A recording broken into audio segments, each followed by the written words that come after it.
یہ سن کر پبلشر صاحب خاموشی سے لوٹ گئے۔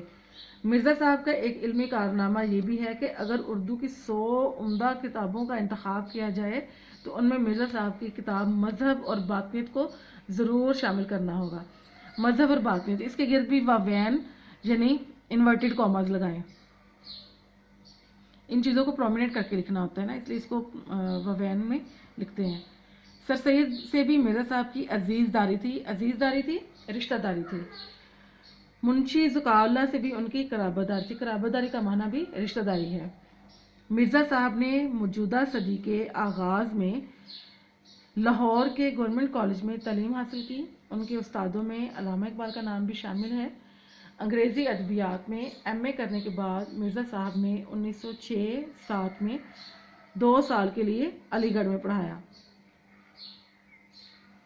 موجودہ صدی سے مراد یہاں پہ 20ویں صدی ہے، اب تو 21ویں صدی جا رہی ہے نا، لیکن اس وقت 20ویں صدی کا آغاز تھا۔ اس کے بعد گورنمنٹ کالج لاہور میں انگریزی کے پروفیسر رہے۔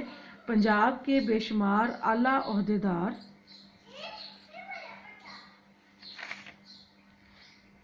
مرزا صاحب کے شاگرد تھے، ان میں پطرس بخاری اور امتیاز علی تاج کا نام نمایاں ہے۔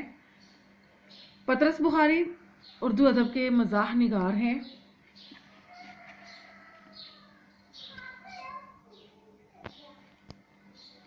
امتیاز علی تاج کا نام نمایاں ہے۔ امتیاز علی تاج یہ بھی اردو کے اہم ادیب ہیں اور ڈرامہ نویس ہیں، انہوں نے ڈرامے زیادہ لکھے ہیں۔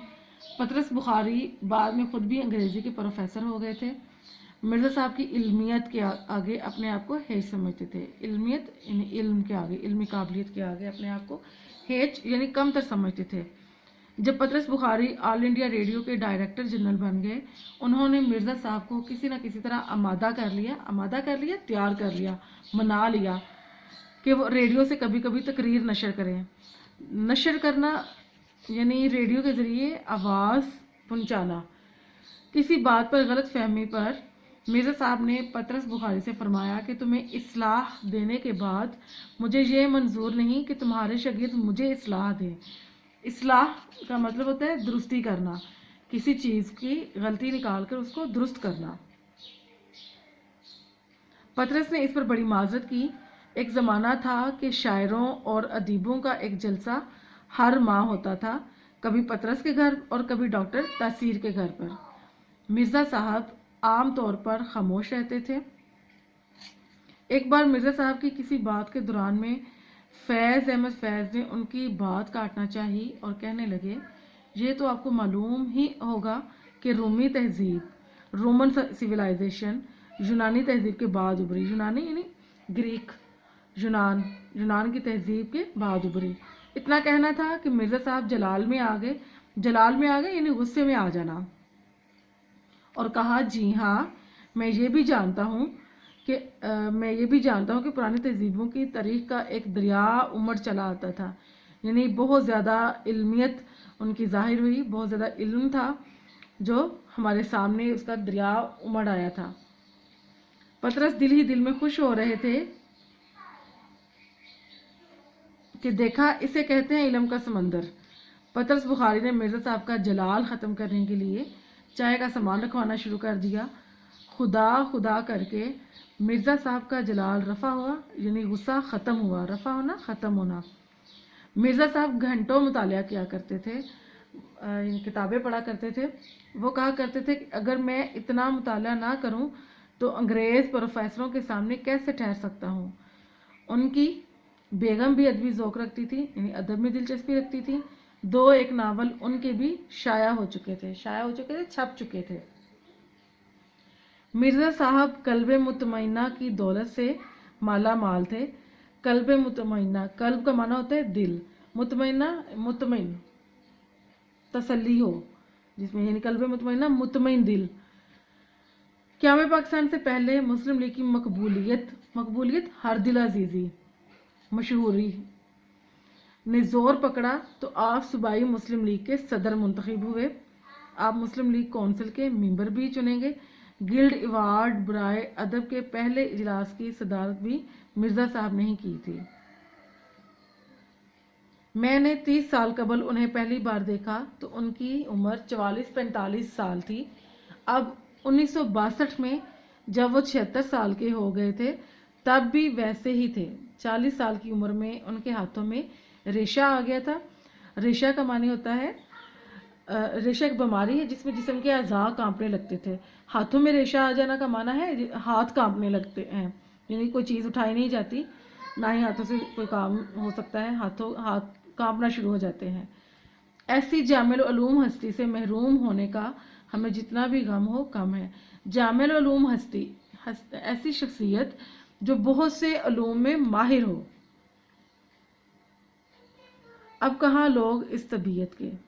یہاں تک اپنے خلاصہ اچھی طرح سے یاد کرنا ہے. خلاصے کو یاد کر کے آپ نے لکھ کے دیکھنا ہے، اور جو اصول میں نے خلاصہ لکھنے کے بتائے ہیں اسی کے مطابق آپ نے خلاصہ لکھنا ہے اور اپنی پریکٹس کرنی ہے. اللہ حافظ.